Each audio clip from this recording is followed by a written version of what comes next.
Act 27.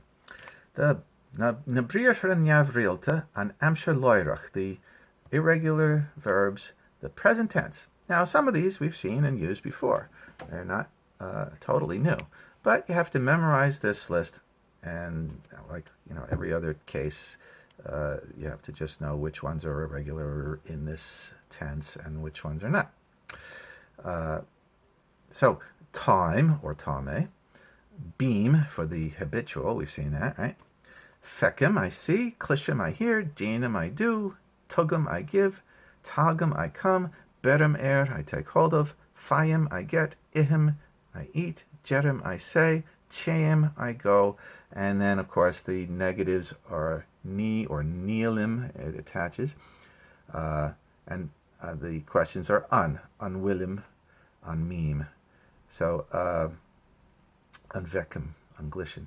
So you have to just memorize these lists and practice them.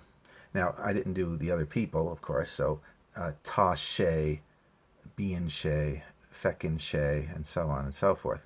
So they're concentrating on, all their examples are the me version, but it's just like in the other tenses.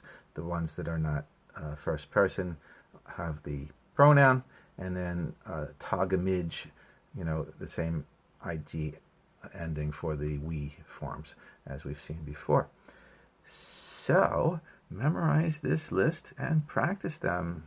Irregular verbs are very, very common and very, very important. You can't really speak Irish without them, so practice them.